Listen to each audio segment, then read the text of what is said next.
Hello hi అండి, అందరూ ఎలా ఉన్నారు? Welcome to my life style. ఇంకా ఈరోజు అయితే మార్నింగే ఇలాగ వేడి నీళ్ళు తాగిన తర్వాత రోజు కాఫీ తాగుతాను, కానీ ఈరోజు టీయే తాగుతున్నాను. టీతో స్టార్ట్ చేద్దాం ఈ వ్లాగ్ అయితే.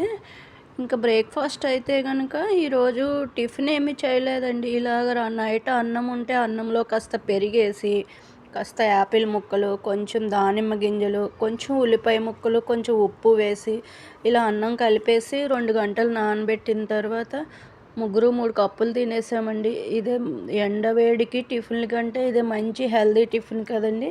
అందు గురించి ఈరోజైతే ఇలా టిఫిన్ అవగొట్టాము. ఇంకా ఆ తర్వాత అయితే ఇందాక చూపించాను కదండి, అది తెల్ల రెయ్యి పొట్టు అండి. సీల పొట్టు అంటారు, రెయ్యి పొట్టు అంటారు కదా. ఇంకా నాన్ వెజ్ తినే వాళ్ళకైతే తెలుస్తుంది దాని గురించి.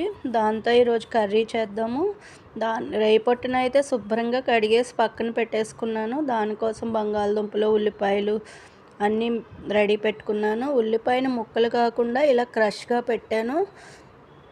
ఇంకా తర్వాత బాండీ పెట్టుకుని ఆయిల్ వేసుకుని జీలకర్ర, కరివేపాకు, పచ్చిమిరపకాయలు ఇవన్నీ వేసేసి అవి కొంచెం దోరగా వేగిన తర్వాత ఈ తెల్ల పొట్టు, ఇదేనండి రెయ్యి పొట్టన్నా, తెల్ల పొట్టన్నా, చీల పొట్టన్నా ఏదైనా ఒకటేనండి. దీన్ని ఎక్కువ గోదావరి ఉన్న చోట దొరుకుతాయి, కానీ మామూలుగా కూడా అన్ని ఊర్లోని మార్కెట్లో దొరుకుతుంది కదా. ఈ ఫ్లేవర్ చూసారా, ఒకలాంటి వాసన వస్తుంది, కానీ కర్రీ అయితే చాలా బాగుంటుంది. దాన్ని దోరగా వేపిన తర్వాత ఇలా క్రష్గా పెట్టుకున్న ఉల్లిపాయ పేస్ట్ వేసేయాలి.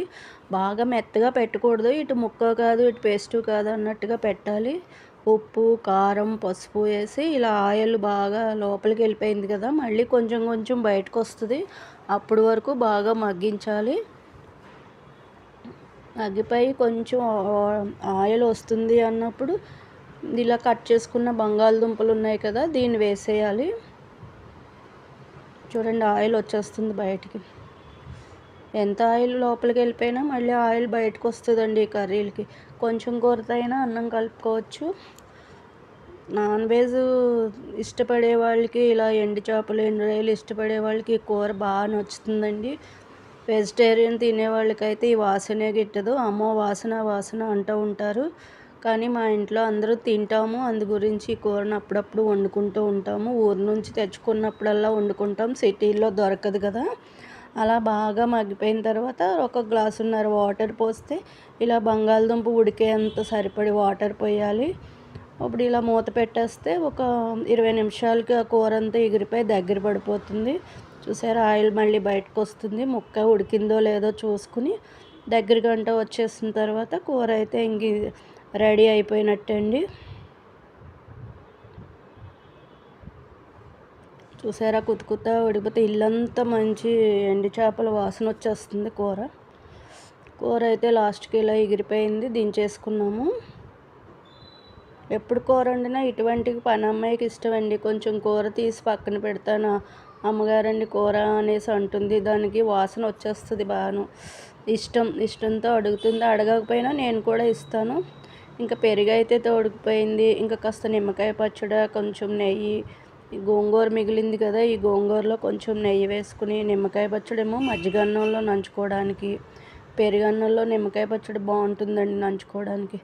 ఇంకా వేడివేడిగా రైస్ పెట్టేసుకుని, కర్రీ కాలిపోతుందండి, అది ఉడకగానే నాకు ఎప్పుడూ వేడివేడిగా తినటమే ఇష్టమండి.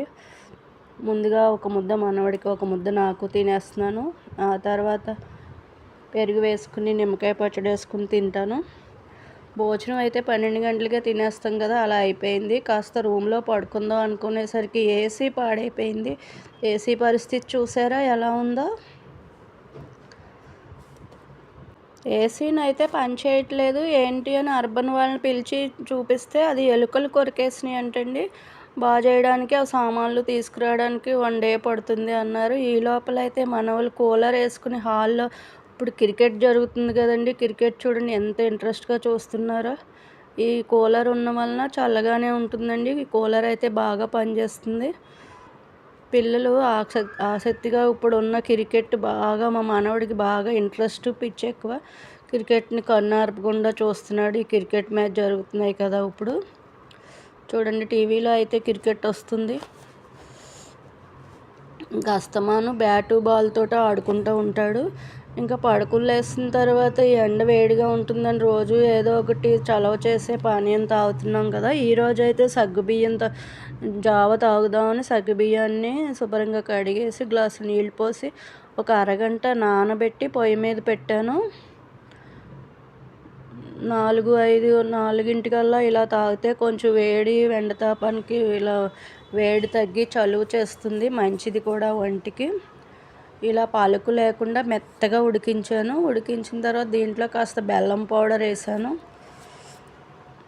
ఇంకా దీంట్లో ఇంత చిక్కగా అక్కర్లేదు, 4-5 గ్లాసులు నీళ్లు పోసేసి పలుచగా తాగవచ్చు. ఇదివరకు పూర్వకాలంలో అయితే ప్రతిరోజు ఇలాగే దీంతోనే జావ కాసి మా అత్తగారు అమ్మ వాళ్ళందరూ కూడా ఇదే ఇచ్చేవారు అందరికీ. దీంతోపాటు బార్లీ గింజలు, సబ్జా గింజలు ఈ నీళ్ళే తాగేవాళ్ళం. ఇప్పుడు పిల్లలకి ఇవి నచ్చట్లేదు, కూల్ డ్రింక్స్ జ్యూస్లు అంటున్నారు. కానీ వీటికి మంచిన ఐటెం ఇంకొకటి ఉండదండి.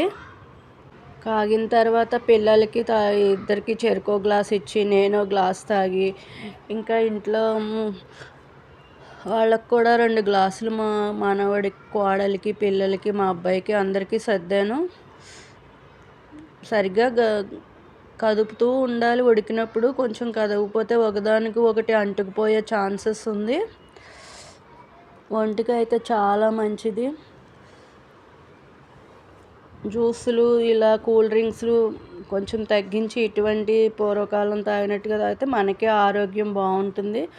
దీంతోపాటు సియా సీడ్స్, ఇంకా బార్లీ ఇవన్నీ చాలా మంచివి. మజ్జిగ, పల్చడి మజ్జిగ, నిమ్మకాయ ఉప్పు నీళ్ళు ఇవన్నీ ఎండతాపాన్ని తగ్గించే కూల్ డ్రింక్స్ అండి. కూల్ డ్రింక్స్కి వీటిని మించింది ఏమి కంటే ఈ డ్రింక్లే మంచివండి. వాళ్ళకి ఇదేనండి. లైక్ చేయండి, షేర్ చేయండి. Thank you, bye.